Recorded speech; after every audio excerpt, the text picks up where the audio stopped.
हिरन उनके सामने आता है और वो अपनी गन से उसका शिकार करने ही वाले होते हैं कि तभी एक शेरनी आती है और उस पर झपट्टा मारकर उसे मार देती है। अब विल स्मिथ उससे शिकार छीनना चाहते हैं और वो छीन सकते हैं क्योंकि उनके पास गन है, लेकिन तभी उनकी घड़ी का अलार्म बज जाता है और ऊपर देखते हैं तो सूरज ढलने वाला होता है और उन्हें ना जाकर भी वापस जाना पड़ता है। अब विल स्मिथ अपने घर आ जाते हैं। अब सवाल ये उठता है कि विल स्मिथ सूरज ढलने की वजह से घर क्यों आए। दरअसल इस शहर में बहुत सारे म्यूटेंट्स हैं जिन्हें डार्क सीकर्स कहते हैं और ये सिर्फ रात को ही निकलते हैं। और ये रात को क्यों निकलते हैं? क्योंकि इनकी स्किन बहुत सेंसिटिव है और ये जैसे धूप में जाते हैं ये मर जाते हैं क्योंकि इनकी स्किन धूप को बर्दाश्त नहीं कर सकती। घर आने के बाद विल स्मिथ और उनका कुत्ता सैम खाना खाते हैं और खाना खाने के बाद रात होने से पहले वो अपने पूरे घर को अच्छी तरह सील कर देते हैं और लाइट्स बंद कर देते हैं ताकि किसी को पता ना चले कि अंदर कोई रहता है। अब ये दिखाते हैं कि विल स्मिथ और उनका डॉग सैम बाथ टब में सो रहे हैं और तभी बाहर से बहुत सारे डार्क सीकर्स की यानी कि म्यूटेंट्स की आवाजें आना शुरू हो जाती है और विल स्मिथ फ्लैशबैक में चले जाते हैं। अब पूरी कहानी घूमती है फ्लैशबैक में।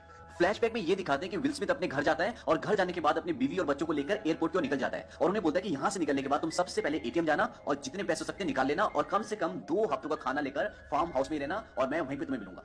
विल स्मिथ बोलता है कि आर्मी इस एरिया को आधे घंटे में सील करने वाली है। उसकी बीवी पूछती है क्या वायरस हवा से फैल रहा है? वो कहता है कि शायद। तभी रेडियो पे प्रेसिडेंट की न्यूज आती है और वो बोलता है कि मुझे बहुत दुख के साथ कहना पड़ रहा है कि आज मैंने एक सरकारी दस्तावेज पे हस्ताक्षर किए हैं और आर्मी की मदद से न्यूयॉर्क शहर को बाकी देश के हिस्सों से अलग कर दिया जाएगा। विल स्मिथ बोलता है कि हम इसे 2 हफ्तों में फैलने से रोक सकते हैं, मैं ऐसा कर सकता हूं। उसकी बीवी बोलती है कि तुम ये काम तो शहर से बाहर लेकर भी कर सकते हो। विल स्मिथ बोलता है कि ये यहीं पे शुरुआत है और यहीं खत्म होगा। तभी विल स्मिथ की गाड़ी से एक म्यूटेंट टकराता है और उसका बच्चा और बीवी बहुत बुरी तरह से डर जाते हैं। अब वो बड़ी मुश्किल से एयरपोर्ट तक पहुंचते हैं और एयरपोर्ट पर पूरा शहर जमा है क्योंकि सब उस शहर से बाहर जाना चाहते हैं, लेकिन उस शहर से सिर्फ उन्हीं लोगों को बाहर जाने दिया जा रहा है जो इन्फेक्टेड नहीं है। और इसे चेक करने के लिए उनके पास एक मशीन है जिससे वो पता लगा लेते हैं कि कौन सा आदमी इन्फेक्टेड है और कौन सा नहीं। जब वो विल स्मिथ के बच्चे को चेक करते हैं तो वो इन्फेक्टेड नहीं होता, लेकिन जब उसकी बीवी को चेक करते हैं तो मशीन में ये आता है कि वो इन्फेक्टेड है और वो उसे नहीं जाने देते। तभी विल स्मिथ बोलता है कि ये मेरी बीवी है और मैं चाहता हूं कि तुम इसे दोबारा चेक करो। विल स्मिथ लेफ्टिनेंट कर्नल होता है और बोलता है कि मैं तुम्हें ऑर्डर देता हूं कि इन्हें दोबारा चेक करो। और जब वो उसे दोबारा चेक करते हैं तो उसमें यह आता है कि वो इन्फेक्टेड नहीं है और इसके बाद वो उसकी बीवी और बच्चे को वहां से जाने देते हैं। अब जब वो अंदर जाते हैं तो उनकी बीवी और बच्चे के लिए हेलीकॉप्टर मंगाया जाता है और हेलीकॉप्टर इसलिए मंगाया जाता है क्योंकि विल स्मिथ एक बहुत बड़े ओहदे पर होते हैं। अब विल स्मिथ अपने बीवी और बच्चे को सी ऑफ करके थोड़ा सा दूर आ जाते हैं और जैसे ही उनका हेलीकॉप्टर टेक ऑफ करता है तो ये दिखाते हैं कि सामने एक और हेलीकॉप्टर होता है जिस पर इन्फेक्टेड लोगों ने हमला कर दिया है और वो अपना बैलेंस खो देता है और घूमता हुआ वो उस हेलीकॉप्टर में लगता है जिसमें विल स्मिथ की फैमिली होती है और इस हादसे में विल स्मिथ की बीवी और बच्चे की मृत्यु हो जाती है। तभी विल स्मिथ की नींद खुल जाती है और नींद खुलने के बाद वो एक्सरसाइज करता है और उसके बाद बेसमेंट में जाता है जहां पर वो वैक्सीन बना रहा है यानी कि मेडिसिन बना रहा है इन इन्फेक्टेड लोगों को ठीक करने के लिए। वहां पर उसने बहुत सारे चूहों को पकड़कर बंद कर रखा होता है और ये सारे चूहे इस वायरस से इन्फेक्टेड होते हैं और विल स्मिथ दवाई बनाकर इन चूहों पर ये टेस्ट करता है कि दवा काम कर रही कि नहीं।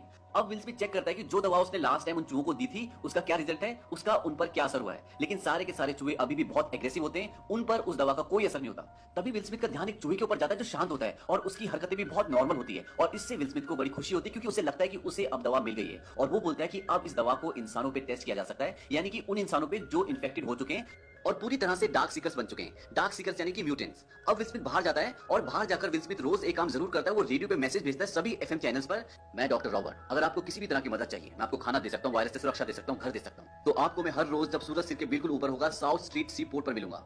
इसके बाद ये दिखाते हैं कि विल स्मिथ एक बहुत बड़े पानी के शिप के ऊपर होता है और उस शिप के ऊपर बहुत सारे फाइटर प्लेन्स होते हैं और एक फाइटर प्लेन के ऊपर विल स्मिथ होता है और वहां से वो गोल्फ खेल रहा होता है और एक एक करके वो बॉल पर शॉट मार रहा होता है और उसके साथ उसका कुत्ता भी होता है जिसका नाम सैम है।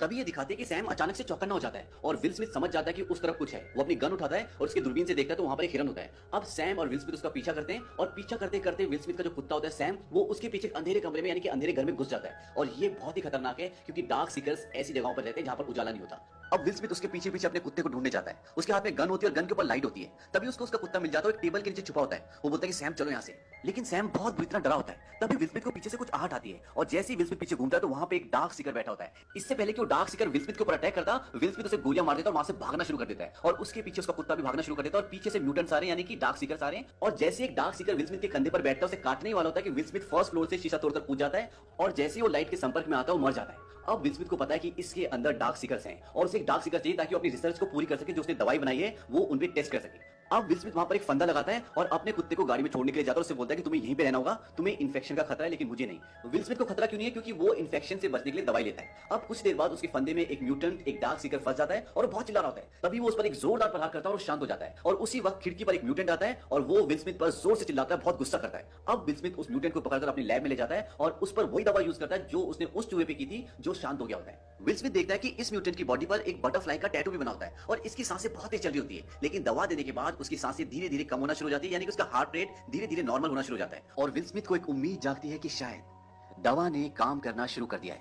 लेकिन तभी वो म्यूटेंट उठती है और जोर जोर से चिल्लाने लगती है और बेहोश हो जाती है और विल स्मिथ की सारी उम्मीदें टूट जाती है।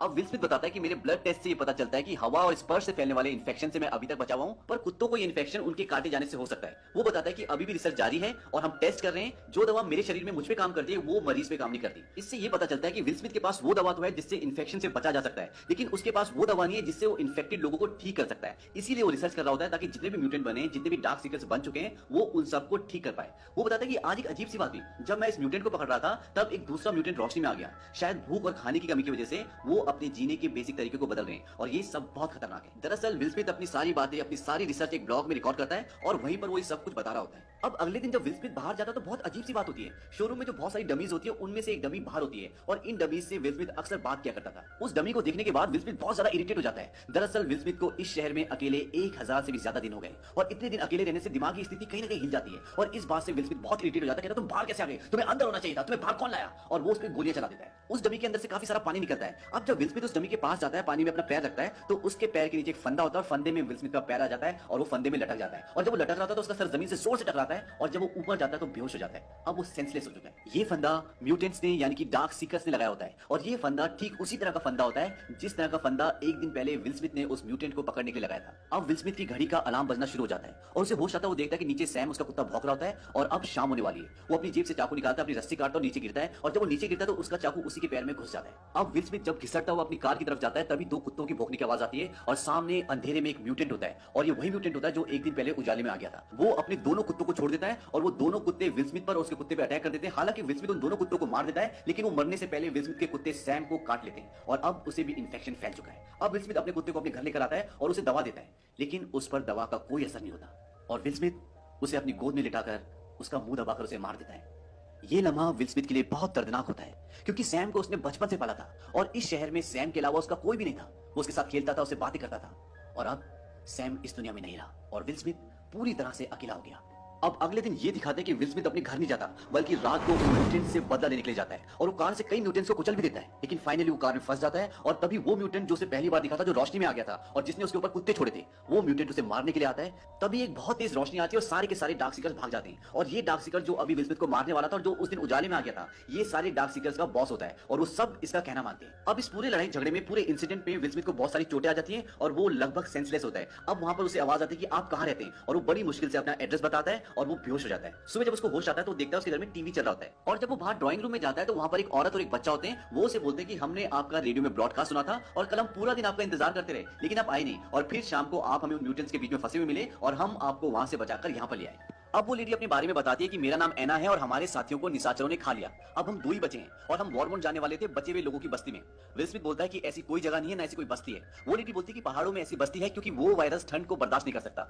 इस बात से विल स्मिथ बहुत गुस्सा हो जाता है और बोलता है कि सब मर चुके हैं और फिर वो शांत होकर वहां से चला जाता है। बाद में जब विल स्मिथ दोबारा आता है तो एना बोलती है कि तुम भी हमारे साथ चलो, आज तो देर हो चुकी है, हम कल निकलेंगे। विल स्मिथ बोलता है कि इस बीमारी की शुरुआत यहां से हुई थी और मैं इसे खत्म भी नहीं करूंगा, चाहे इसके लिए मुझे कुछ भी करना पड़े और मैं जानता हूं कि मैं ये कर सकता हूं। अब विल स्मिथ जब अपनी लैब में उसी फीमेल म्यूटेंट पर टेस्ट कर रहा होता है जिसे पकड़ कर लाया था तो वहां एना आ जाती है। वो बोलती है आपको लगता है कि इससे ठीक हो जाएगी? वो बोलता है इससे इसका मरना तय है, पर मैंने इसके नीचे बर्फ लगा दी तो हो सकता है कि इसके शरीर का टेम्परेचर कम हो जाए और वैक्सीन का असर बढ़ जाए।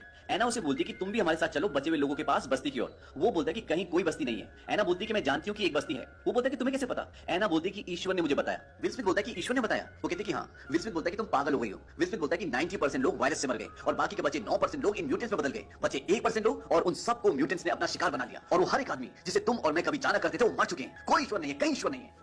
अब रात हो जाती है और विल स्मिथ सारे घर को सील कर देता है। तभी उसे म्यूटेंट्स की आवाज आती है। वो एना से पूछता है कि तुम मुझे कल रात को कितने बजे लाई थी?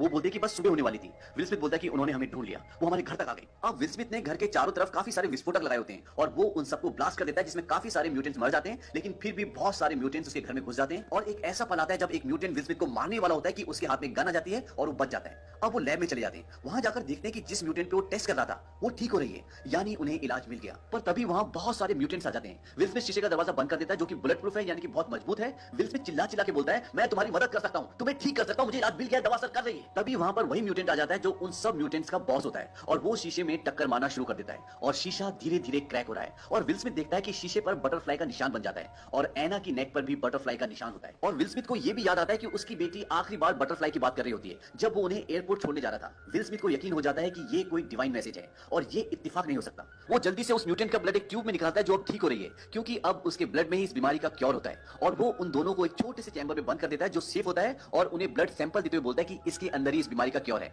एना बोलती है कि तुम भी अंदर आ जाओ। वो बोलता है कि ये रुकने वाले नहीं है। अब वो उन्हें वहां बंद कर देता है। ड्रॉर खोलता है, उसमें उसकी वाइफ और उसकी बेटी की फोटो होती है जिसे देखकर वो खुश होता है और ड्रॉर में एक बॉम्ब भी होता है। वो उसका छल्ला निकालता है। अब म्यूटेंट शीशा तोड़ने ही वाला होता है। वो शीशे की तरफ भागता हुआ आता है और विल स्मिथ भी उसी की तरफ भागता है और एक जोरदार ब्लास्ट के साथ विल स्मिथ और सारे म्यूटेंट्स मर जाते हैं। अब इसके बाद ये दिखाते हैं कि एना वहां पहुंच जाती है जहां वो जाना चाहती थी और वहां पहुंचकर वो देखती है कि वहां पर सच में एक बस्ती होती है और वहां अंदर जाने के बाद इस इन्फेक्शन का क्योर जो विल स्मिथ ने उसे दिया था वो उन्हें सौंप देती है। विल स्मिथ ने बिना किसी स्वार्थ के अपनी जान देकर पूरी मानव जाति को बचा लिया। इसीलिए इस मूवी का नाम आई एम लेजेंड है। तो ये तो थी इस मूवी की फर्स्ट एंडिंग जो थिएटर में दिखाई गई थी। इसी मूवी की सेकंड एंडिंग भी होती है जिसमें विल स्मिथ बच जाता है। सेकंड एंडिंग में दिखाते हैं कि डार्क सीकर अपने ब्लड से ग्लास पर बटरफ्लाई का निशान बनाता है और जिस फीमेल म्यूटेंट पर विल स्मिथ टेस्ट कर रहे होते हैं उसकी बॉडी पर भी बटरफ्लाई का टैटू होता है। विल स्मिथ समझ जाते हैं कि ये सब यहाँ पर इसी डार्क सीकर को लेने के लिए आए हैं जिसका वो इलाज कर रहे हैं। वो अपनी गन नीचे रख देते हैं और एना को डोर खोलने के लिए बोलते हैं और उस डार्क सीकर को लेकर बाहर चले जाते हैं। अब बाकी के सारे डार्क सीकर्स विल स्मिथ पर अटैक करना चाहते हैं पर उनका जो बॉस होता है जो डोर पर बटरफ्लाई का निशान बनाता है वो जोर से चिल्लाता है और सब रुक जाते हैं। अब विल स्मिथ ड्रॉर से एक इंजेक्शन निकालता है और उसी डार्क सीकर के लगाता है जिसका वो इलाज कर रहा था और जैसे ही वो उसे इंजेक्शन लगाता है वो होश में आ जाती है और उसके होश में आने के बाद डार्क सीकर उसके प्रति अपना प्यार जाहिर करता है। यहाँ पर हमारे सामने दो बातें आती हैं। फर्स्ट, ये दोनों डार्क सीकर एक दूसरे से अटैच्ड होते हैं जो कहीं ना कहीं एक लव वाली फीलिंग को जन्म देता है और ये अजीब बात है क्योंकि डार्क सीकर्स इमोशनलेस होते हैं। सेकंड, कि ये डार्क सीकर जो इनका हेड होता है ये इंसानों की तरह अपना माइंड भी यूज कर सकता है जो बाकी नहीं कर सकते। तभी वो विल स्मिथ के लिए ठीक वैसा ही ट्रैप बनाता है जैसा विल स्मिथ ने उनके लिए बनाया था और विल स्मिथ उसमें फंस जाता है। अब जब विल स्मिथ ने उस डार्क सीकर को वापस कर दिया है तो वो सब उन सब को छोड़कर चले जाते हैं। अगली सुबह ये दिखाते हैं कि विल स्मिथ, एना और उसका बेटा गाड़ी में वर्मोंट की तरफ जा रहे हैं और अब उनके पास इस बीमारी का इलाज भी है और एना रेडियो पर एक मैसेज भी करती है कि मैं डॉक्टर रॉबर्ट नेवेल और अपने बेटे के साथ वर्मोंट की तरफ जा रही हूँ। Keep your radio on, listen to a broadcast, you are not alone.